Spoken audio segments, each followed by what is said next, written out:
अभी कहीं दिवाली नहीं मनी है, कोई क्रैकर्स नहीं चली हैं, किसी ने भी खुशियां नहीं मनाई हैं, तो भैया ये हो क्या रहा है? बड़े बड़े इन्फ्लुएंसर्स, फिल्म के पत्रकार निकल करके अभिनेता आ जाते हैं और आकर आपको कहते हैं लड्डू खाओ, पटाखे मत चलाओ। अरे भैया काहे नहीं चलाएं यार, हमारा बचपन हमें बार बार कह रहा है कि याद आ रहा है। देखो भैया पराली क्या है थोड़ा सा समझते हैं, और समझने के बाद में फिर आपको इसके आगे लेकर चलते हैं। देखो भाई, ये जो आपको खेत में उड़ता हुआ धुआं दिख रहा है, मैं अगेन आपसे रिक्वेस्ट कर रहा हूं, मैं हर दिन आपसे ये शेयर करने की बात नहीं करता हूं, बीच में विशेष रूप से जब जैसे एक बार कोटा वाला मामला हुआ था, जिस समय बच्चे सुसाइड कर रहे थे, तब मैंने आप सबसे ये रिक्वेस्ट की थी कि कृपया करके अपने इस सेशन को उन सभी परिवारजनों से साझा करें, और आपने किया और बहुत सारे परिवारजनों को उसका लाभ हुआ। ऐसे ही मैं इस सेशन के लिए आपसे बोल रहा हूं, क्योंकि एक तो ये हेल्थ के लिए जरूरी है, और दूसरा यार आफ्टर ऑल हमारे त्योहार की बात है भाई, हमारे रंग में भंग नहीं यार। तो ऐसी स्थिति में ना ये सारी बातें आपको पता होनी चाहिए, और अंत में फिर आपका निर्णय होना चाहिए कि क्या है, कैसे है, इस पर विचार करना जरूरी है। देखो ये जो आपको जलता हुआ धुआं दिख रहा है ना, ये खेत में है। देखिए भारत एक कृषि प्रधान देश है, कृषि किया जाना भारत की आवश्यकता है। हम आज भी इकोनॉमी के प्राइमरी सेक्टर पर अपनी मेजॉरिटी जनसंख्या को डिपेंडेंट रखते हैं। एग्रीकल्चर में पंजाब और हरियाणा का जो कंट्रीब्यूशन है उसे इग्नोर नहीं कर सकते। जब हरित क्रांति आई, हरित क्रांति के समय हरियाणा पंजाब वो राज्य निकल कर आए जिन्होंने, हालांकि उत्तर प्रदेश का कुछ हिस्सा भी उसमें शामिल था, जिन्होंने मिलकर के इस भारत की भूख को मिटाया। आप ये समझिए कि एक दौर था जब भारत में अनाज की कमी हो गई थी, किल्लत हो गई थी। उस समय हरियाणा पंजाब के किसानों ने हरित क्रांति को ला करके इतना अनाज प्रोड्यूस किया कि आज 1 साल से अधिक अनाज हमारे पास स्टॉक में रखा हुआ है। अच्छा साहब, अब आगे की बात सुनिए। उस चीज में जो विज्ञान के माध्यम से हरित क्रांति लाई गई, अब उसके ये जो साइड प्रोडक्ट्स हैं, अब इनको समझिए। देखिए हरियाणा और पंजाब विशेष रूप से जो क्षेत्र है जो आज एग्रीकल्चर प्रोन है, एग्रीकल्चर यहां पर कैसे आसानी से होती है, जब आप ग्रीन रेवोल्यूशन के बारे में पढ़ेंगे तो उसके अंदर 3 बड़े फैक्टर बताए जाते हैं। उसमें सबसे इंपॉर्टेंट फैक्टर होता है एक उन्नत किस्म का बीज यहां के किसानों को दिया गया था। दूसरा हाई यील्ड वैरायटी बोलते हैं जिसको, वो इनको दिया गया था। दूसरा कहा गया था कि इनको वाटर रिसोर्सेज दबा के उपलब्ध कराए गए थे। वाटर का मतलब या तो कैनाल्स दे दी गई या फिर इनसे कहा गया कि आप बोरवेल करिए, सरकार आपकी मदद करेगी। ये उस दौर की बात है 1960-70s की। और तीसरा इनको कहा गया खूब फर्टिलाइजर डालिए, आप प्रोडक्शन बढ़ाइए। सरकार के द्वारा किया गया ये जो कार्य था उसने आज हमें आत्मनिर्भर अनाज के अंदर बना दिया है, हमें किसी पर आश्रित नहीं रहना पड़ता। इतनी बड़ी जनसंख्या, 140 करोड़ की जनसंख्या का हम पेट भर पाते हैं। हो गई तारीफ। अब उसके अपवाद सुनते जाओ, या समझ लो उस तारीफ के नुकसान सुन लो। नुकसान ये है कि अब हमारी आवश्यकताएं तो पूरी हो गई, लेकिन जब खाना पैदा कर लिया तो खाने वाले लोगों को बचा लिया जाए, यह भी जिम्मेदारी हमारी होनी चाहिए। अब हम लोग उपभोग में इतने व्यस्त हो गए कि हमें इससे मिलने वाला जो लाभ है उसे खाने वाले लोग नहीं मिल रहे हैं। अब आप पूछेंगे ऐसा क्यों कह रहे हो? पंजाब हरियाणा के अंदर ये जो हाई यील्ड वैरायटी बीज यूज किए, उसके बाद जो फर्टिलाइजर यूज किए, हालात ये हैं कि कैंसर के बहुत बड़े रोगी आपको इन 2 क्षेत्रों से मिलते हैं जहां पर ग्रीन रेवोल्यूशन आया। क्यों? क्योंकि फर्टिलाइजर दबा दबा के यूज किया गया। नंबर दूसरी चीज, अब यही पंजाब और हरियाणा अब इनकी प्रैक्टिस में शामिल हो गया है, एग्रीकल्चर पैटर्न में शामिल क्या हो गया है कि पहले तो धान बोलो जब मानसून का सत्र हो, और जब धान बोने के बाद में रबी का समय आए, यानी कि गेहूं बोने का समय आए, तो फटाक से सीजन को एंड करके तुरंत खेती के अंदर गेहूं का पौधा लगा दो। 3-3 बोले फसल ले लो, यही तरीका बेस्ट तरीका होगा। मानसून सत्र में जुलाई, अगस्त, सितंबर, अक्टूबर 4 महीने में एक क्रॉप बोले धान की ले लो। धान की फसल ले ली, अक्टूबर निकल गया, धान काटा यानी कि चावल की कटाई करी, चावल की कटाई करी, उसके बाद की यह कहानी बचती है। क्या कहानी है? देखिए चावल का पौधा, अगर मान लीजिए मेरा हाथ जो है ना, ये चावल का पौधे की तरह है, इसमें ये चावल की जहां पर एक तरह से समझिए कि बाली जिसे आप कहते हैं वो आ रही है, धान की बाली आ रही है। आजकल आपने देखा होगा कई बहुत बड़े बड़े ट्रैक्टर्स चलते हैं जो एक ही बार में कटाई करते हुए चले जाते हैं। उन्नत तकनीकी होनी चाहिए एग्रीकल्चर में, तो वो आई, वो ट्रैक्टर आया, इस बाली को यहीं से काट करके उड़ा के ले गया, इस बाली को क्रश किया, इसमें से चावल प्रोड्यूस किया, सीधा की सीधा उसने पैक करने वाली स्थिति में चावल बाहर निकाल के क्रशर से निकाल दिया। पौधे के नीचे ये वाला जो हिस्सा है जिसे आप डंठल वाला हिस्सा कहते हैं, ये बचा रह गया खेत में ही। किसानों की मजबूरी है कि उन्हें धान की फसल के तुरंत बाद रबी की फसल में अब चावल के बाद गेहूं बोना है। गेहूं बोना है तो इस डंठल का क्या करें, यहीं से सारी मुसीबत। बोले क्या करें, बोले आग लगा दो इसमें। बोले सॉल्यूशन और कुछ भी तो हो सकता है। बोले यही तो नहीं मिल रहा सरकारों को। बोले क्यों भाई, आपको क्या लगता है सॉल्यूशन? सॉल्यूशन हम बताएंगे क्या क्या हो सकता है। आप डिकंपोज करवाइए, खरीद करवाइए, कहीं एक्सपोर्ट करवाइए, कहीं भी उठा के स्टॉक करवा दीजिए। कुछ ना हो तो जो जगह खाली दिख रही है किसी राज्य में, वहां पर खरीदवा के इकट्ठा रखवा दीजिए। सीजन निकल जाए फिर जला देना यार। आप अक्टूबर के अंत में यह चीज जलाना शुरू करते हैं। और हमारी बदकिस्मती है कि जब ये जो मानसून सत्र की फसलें कटती हैं, हमारे देश में जितने भी त्योहार मनाए जाते हैं, दिवाली हो, होली हो, रक्षाबंधन हो, इन सबका महत्व फसलों के साथ, सीजन के साथ कनेक्टेड है। जैसे ही ये खरीफ की फसल कटती है, इसके तुरंत बाद त्योहार के रूप में होली मनाई जाती है, क्योंकि इंसान के घर में खूब धान की पूर्ति हो चुकी होती है। धन आता है धान बेच करके, तो वो धन से अपनी दिवाली मनाता है। धान की कटी होती है तो वो बहुत पैसे में रहता है, खूब पैसे के साथ वो इस त्योहार को मनाता है। लेकिन हमारे इन्हीं त्योहारों में सबसे बड़े खलल क्या बनती है, इसके बाद यानी कि दिवाली के बाद होली की तैयारी के लिए जो अब काम शुरू किया जाता है गेहूं बोने का, उस दौर में ये जो डंठल बचे रह गए, इनको आग लगा दी जाती है। इसे अंग्रेजी में स्टबल बर्निंग कहा जाता है। ये जो आग लगती हुई आपको दिख रही है, इससे उठता है धुआं। और ये धुआं इस कटी हुई फसल के नीचे बचे हुए डंठलों को क्यों लगाया गया? क्योंकि हमें खेत खाली करना था। और इसी को पराली कहते हैं। धान की फसल के बाद जो बचा हुआ हिस्सा है, पैडी क्रॉप, धान की फसल के बाद बचा हुआ जो हिस्सा है, उसको जलाकर यह काम किया जाता है। और पंजाब हरियाणा का ही असर दिल्ली में आता है।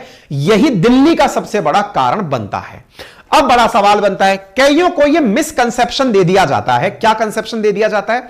मिसकंसेप्शन यह दे दिया जाता है कि जलाने से राख बनती है, राख में तो कार्बन है, खेत के अंदर उर्वरक क्षमता बढ़ जाएगी क्योंकि कार्बन जा रहा है। गलत धारणा है। इसके साथ में नुकसान यह है कि इसकी वजह से, बनी हुई राख की वजह से जमीन में पाया जा रहा राइजोबिया बैक्टीरियम जो है वो खराब हो जाता है। जमीन के नीचे नाइट्रोजन खत्म हो जाती है। नाइट्रोजन खत्म होने से फसलों की पैदावार पर फर्क पड़ता है। लेकिन पंजाब हरियाणा में रॉन्ग प्रैक्टिस क्या सेट हो रखी है कि नाइट्रोजन के लिए तो चलो यूरिया डाल देंगे, यूरिया सरकार से मिल ही जाएगा। ऐसी स्थिति में यह हालत होती है। सर कोई कानून नहीं है क्या?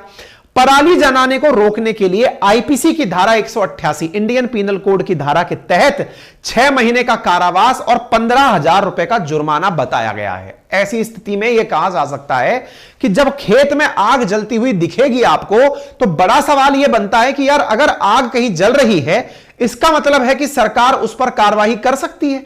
और जब सरकार कार्रवाई कर सकती है तो आईपीसी के तहत कार्रवाई करके, और कोई सी भी सरकार, चाहे हरियाणा सरकार हो, चाहे आईपीसी तो पूरे देश के लिए है ना, तो पंजाब और हरियाणा में जली हुई जो पराली है उस पर ये दोनों जगह कानून मिलेगा।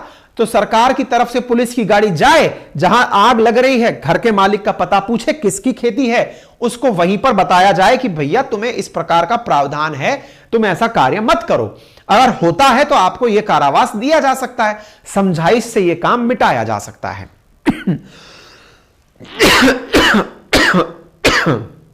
लैंसेट की रिपोर्ट का मानना है कि पॉल्यूशन से भारत में 2019 में 23 लाख लोग मारे गए, 23 लाख पीपल मारे गए।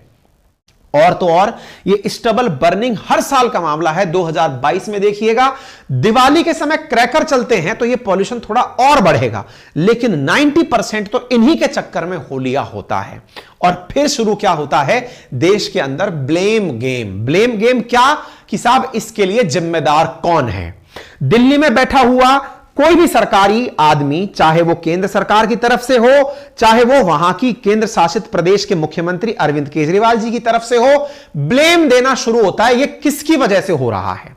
जब तक केजरीवाल सरकार पंजाब का चुनाव नहीं जीती थी, तब जनता को यह प्रॉमिस किया जाता था कि दिल्ली वालों चिंता मत करो, अगर हम पंजाब जीत गए तो आपको 1 साल के भीतर भीतर पॉल्यूशन से मुक्ति दिला देंगे। वो साल भी बीत गया, बात भी बीत गई, कुछ नहीं हुआ। दिल्ली फिर से उसी मुहाने पर आकर खड़ी हो गई है। 2019 के दिसंबर में केजरीवाल जी ने चुनाव प्रचार करते समय दिल्ली को यह वादा किया था कि हम इस बार के अपने 5 साल के शासन में दिल्ली से पॉल्यूशन खत्म कर देंगे। शासन दूसरे राज्य में भी चला गया, पॉल्यूशन वहीं ही है। जस्ट लाइक यमुना, कि यमुना को क्लीन करके बिल्कुल विदेशी नदी जैसा बना दिया जाएगा, कुछ नहीं हुआ। सेम गेम हरियाणा के साथ भी है। ऐसा नहीं है कि साहब यही काम कर रहे हैं, हरियाणा सरकार भी यही दिखाती है, हमने 25 लाख रुपए की पनिशमेंट लगा रखी है, वो कागज में है, रियलिटी में कोई क्यों नहीं करता? क्योंकि अगर कर दिया तो बुरा कौन बनेगा? सरकार बुरा बनेगी। दिल्ली वालों को क्या मतलब पंजाब वालों ने क्या किया? पंजाब वाले तो खुश हैं, हरियाणा वाले तो खुश हैं, और दिल्ली के साथ में ये दो लोग खुश हैं तो इनकी सरकारें भी खुश हैं। कानून बनने से मर कौन रहा है? दिल्ली वाला। दिल्ली वालों को क्या क्या बैठा करके पकड़ाया जा रहा है? कानून बनाएंगे, ऑड इवन चलाएंगे, BS4 नहीं घुसाएंगे, आपकी स्कूलें बंद कर देंगे, घर के अंदर से बाहर नहीं निकलने देंगे, कार में साथ घुमाएंगे, छुट्टी कर देंगे। अरे यार क्या चल रहा है? ये जीवन सबका कीमती है, ये समझना बहुत ज्यादा जरूरी है। भाई साहब, एक अखबार में कटिंग मिली हमें जिसमें यह दिखाया गया 2022 में कि सरकार के द्वारा, दिल्ली सरकार के द्वारा पॉल्यूशन से निपटने के लिए जहां 68 लाख रुपए स्टेबल डिकंपोजर खरीद के खर्च किए गए, उसके विज्ञापन पर 23 करोड़ रुपए खर्च कर दिए गए। इसकी सत्यता, जो भी जानकारी CAG वगैरह निकालें, अखबारों की कटिंग्स हैं जो हम बताते हैं। हम कोई स्वतंत्र पत्रकार चैनल तो है नहीं, कटिंग अखबारों की होती है, वो कटिंग हम आपको लाके दिखा देते हैं कि भैया देखो कहां क्या लिखा हुआ है। Centre must hold emergency meeting on stubble burning, Delhi environment minister के द्वारा 2021 का बयान दिखा रहा हूं मैं। सारे वो बयान दिखा रहा हूं जो ब्लेम गेम से जुड़े हुए हैं। हर साल यही रेगुलर प्रैक्टिस होती है। ये 2020 का रिकॉर्ड आप देख रहे हैं। क्रॉप बर्निंग से पॉल्यूशन दिल्ली में हो रहा है। अरे जब तुमको पता है मेरे भाई की किससे हो रहा है, फिल्म ले देकर पटाखे बंद करने आ जाओगे, 2-4 फिल्म सुंदरियां उठा लाओगे, सीने अभिनेत्री उठा लाओगे, जिनसे कहलवाओगे कि भैया पटाखे मत चलाना, लड्डू खाना, और हम पढ़े लिखे लोग जो उनको देख करके काम चला रहे थे कि चलो भाई साहब कह दिया है तो पटाखे ही नहीं चलाएंगे। अब तो भाई माना हमको पटाखे नहीं चलाने, यार क्लियर है, हमें समझ में आता है कि पटाखे से पॉल्यूशन बढ़ता है, लेकिन पटाखे से ही बढ़ता है और ये हमें ही समझाने चले आते हो। क्यों नहीं कोई फिल्म बना करके चलवाते पंजाब हरियाणा के अंदर? वहां क्यों नहीं इन अभिनेताओं को ले जाकर खड़ा करते, ले जाके प्रचार करवाते? चुनाव प्रचारों में तो लेके जाते हो, इनसे हाथ जुड़वा के कहलवाओ ना कि भाइयों बहनों जीने तो दिल्ली वालों को भी, या दिल्ली के आसपास वालों को भी। देश की राजधानी का मैसेज दुनिया में जाता है, दिल्ली किसी की नहीं है। दिल्ली से मतलब यह नहीं है कि साहब दिल्ली केजरीवाल सरकार की है कि दिल्ली केंद्र सरकार की है। अरे दुनिया वालों के सामने दिल्ली ही भारत है। दुनिया भर की एम्बेसीज बनकर बैठी हैं, वो लोग भी घर से बाहर नहीं निकल पाते। रोज अपने घर वालों को फोन पे बताते हैं कि हम तो गैस चैम्बर में जी रहे हैं। वही गैस चैम्बर जो एक बार अडोल्फ हिटलर ने यहूदियों के लिए यूज किया था। यार वास्तविकता है ना। 500 का मतलब समझिए 25 सिगरेट की धुआं आपके सामने है। इतना बड़ा AQI लेवल है। वो लोग क्या बताते होंगे अपने देशों में कि हम जिस जगह रह रहे हैं वो तो गैस चैम्बर है, कैसे रहें? आप और हम जब परेशान हैं, सोचो विदेश के जो राजदूत हैं उनके क्या हालात हो रहे होंगे। वो क्या रिपोर्ट करते होंगे अपने देश में कि दिल्ली कितना गंदा है। समझने की आवश्यकता है भाई। ये बिल्कुल मतलब वो समय 2017 की, आप अल जजीरा की फोटो देख रहे हैं, 2017 2023 में चल रहे हैं भाई हम। हालात आप देख लीजिए। फिर से एक दिन पहले खबर आती है दिवाली रेस्ट्रिक्शंस मुंबई में लग गए, कर्नाटका में लग गए, केरल में लग गए। रेस्ट्रिक्शंस दिवाली पे लग जाएंगे साहब कि साहब पटाखों की दुकान मत चलने दो, पटाखे वाले इस प्रदूषण को फैलाते हैं। अरे यार तुम फिर वही वाली बात है। हाँ, यहां पर किया क्या जा रहा है ना, यहां पर जो प्रभाव है उसको खत्म, कारण को कोई भी बात नहीं कर रहा है। यही चीज है जो मुझे बार बार दुखी करती है। मैं इस चक्कर में अपने ट्विटर हैंडल पर भी कई बार इस मुद्दे को उठा चुका हूं। हम इस बात के समर्थक हैं कि भाई पॉल्यूशन होता है पटाखों से, मान लिया, लेकिन पटाखे हमारी दिवाली की पहचान भी तो है यार। आप अगर वाकई में यह करना चाहते हो ना, 10% पॉल्यूशन के कारण 90% को रुकवाओ ना, एक बार उसमें कम करा दो यार। हमारी दिवाली खराब आज से नहीं, जाने कब से खराब करके पटके हो यार। हमारे बच्चे बड़े हो गए, पटाखे नहीं देख पाए, हमारा गुस्सा अंदर का वो वाला निकल के आ रहा है। ब्लैंकेट बैन कर दो क्रैकर्स पे। बच्चे जिद करते हैं कि पटाखे चलाने, फिल्मों में दिखाई दे रहे हैं कि वर्ल्ड कप में दिखाई दे रहे हैं, ये क्या होते हैं? हमने कहा चलवाएंगे भाई, और चलवाने के नाम पर क्या हो रहा है? राजनीति। तो दिवाली के अंदर दिल्ली क्रैकर, आज आपके सामने ना, मैं नहीं बोल रहा हूं, एक बाप भी बोल रहा है जिसके 2 बच्चे हैं ना, वो बार बार चिल्ला के कह रहे हैं कि भाई हमारे पिताजी से ये बताओ कि पटाखे कहां से मिलेंगे। भाई हमने कहा NCR में बैन है, कहां से मिलेंगे? कुछ नहीं, तमाशे देखो। फिर चोरी छिपे बेचारे बच्चे कहीं से जुगाड़ लगवाते हैं कि कहीं से तो मिल ही जाएंगे, इधर उधर से आ जाएंगे, जयपुर में बैन नहीं है वहां से मंगा लो।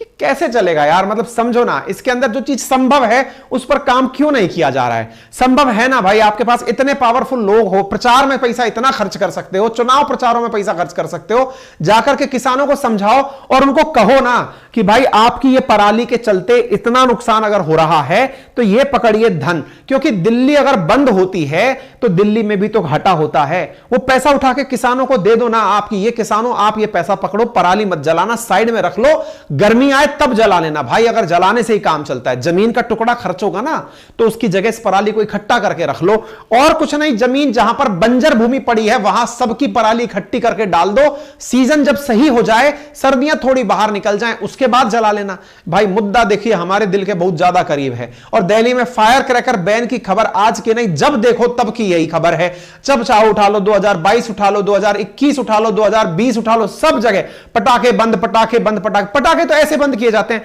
मैंने सेशन इस बार पहले इसीलिए किया, ये अक्टूबर में पॉल्यूशन के हालात हो गए, 4 तारीख को आप मेरा सेशन सुन रहे हो, दिवाली में अब भी एक वीक है, पटाखे बंद। पटाखे तो कारण ही नहीं बने यार, कारण बने आपके कागज, और ये अभिनेत्रियां निकल निकल के बाहर आ जाएंगी जो आकर के कहेंगे कि लड्डू खा लेना, पटाखे मत चलाना। देवी जी बनाओ ना एक वीडियो जिसमें आप ये कह रही हो कि पराली मत जलाना है। तुम ये सब बैठ करके बहुत अच्छे से, क्यों? क्योंकि हम बड़े टॉलरेंट प्रकार के लोग हैं, हम सुन करके कि नहीं नहीं एक हसीना ने कहा है तो हम तो मान ही जाएंगे। मूवी बनती है, हसीना मान जाएगी और हसीना हमें मना रही होती है, मुद्दा यहां आके फंस जाता है। ये आके मना रही होती पटाखे मत चलाना, और कई भाई साहब दिल पे इतने ले लेते हैं, अरे भाई साहब कहा है, समझ रहे हो, नहीं चलाएंगे अपन। हाँ भाई हम मान गए नहीं चलाएंगे, हमको आ गए ना तुम लोग कन्विंस करने, मान जाएंगे हम तो, क्या ही हैं। ये देखिए, please stop bursting fire crackers. Madam दिखा दो ना, प्लीज स्टॉप पराली बर्निंग, लिखा हुआ दीजिए ना आप लोग, इधर उधर कहिए ना सब कुछ। एनवायरमेंट हर्ट कर रहा है ना आपको, हमको भी कर रहा है, बहुत बुरी तरह हर्ट कर रहा है, हमारा पूरा सिस्टम हिल गया है। हम होली पर पानी की कमी के कारण हमको वो एक अखबार में सूचना आ जाएगी इतना पानी बहाया गया, उसके कारण हम टेंशन में चले जाएंगे कि अब पानी नहीं बहाना, हम तो वैसे भी राजस्थान के हैं। ले देकर फिर ये बच गया कि पटाखे मत चलाना, बोले पॉल्यूशन है। ये तो पारो वाला वो देवदास वाला सीन हो गया, पिताजी ने कहा ये छोड़ दो, फलाने ने कहा ये छोड़ दो, एक दिन कहेगा फलाना की दुनिया छोड़ दो, छुड़वाई दो, फिर तो हमको जीने का फिर हक ही क्या बच रहा है, हमारा तो हक ही नहीं है ना कुल मिला करके। फिर सेलिब्रिटीज बी रेस्पॉन्सिबल भैया, रेस्पॉन्सिबिलिटी केवल एक हाथ से नहीं होती है, समझिए इस चीज को। अंत में क्या निकलेगा, लोग फिर क्या करेंगे, कुल मिलाकर आएंगे पटाखे चलाएंगे, फिर सब लोग कह रहे हैं हमने भी पटाखे चला लिए, क्या दिक्कत है, और फिर होता भी यही है, सब लोग चोरी छुपे पटाखे चलाते हैं। क्यों? क्योंकि जिम्मेदारी एक दूसरे पर ढाली जा रही है ना, मैंने नहीं इसने किया बस, तो चलो फिर सब सही है, उसने पराली बंद नहीं करी, मैंने पटाखे बंद नहीं किए, तो सभी चल रहा है। तो CM Kejriwal slam centre for not finding solution to air pollution in north India. Kejriwal ji ने लास्ट टाइम नॉर्थ इंडिया के लिए सरकार को भी घसीट लिया, केंद्र सरकार, आप सॉल्यूशन नहीं ढूंढ रहे हैं, मैं तो सत्ता में आ गए तो सॉल्यूशन ढूंढ दूंगा। क्या सॉल्यूशन ढूंढा साहब?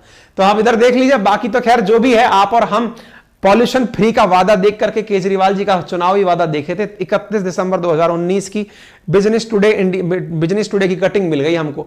दिल्ली असेंबली इलेक्शन 2020 जब हुए थे तो केजरीवाल साहब ने प्रॉमिस किया था कि वो दिल्ली को पॉल्यूशन फ्री बना देंगे अगले 5 साल में, अगले 5 साल में। जैसे बिल्कुल गंगा जो है ना एकदम थेम्स नदी बन गई है ना, वो सॉरी यमुना जैसे थेम्स नदी बन गई है ना, क्योंकि यमुना के लिए भी बयान ऐसे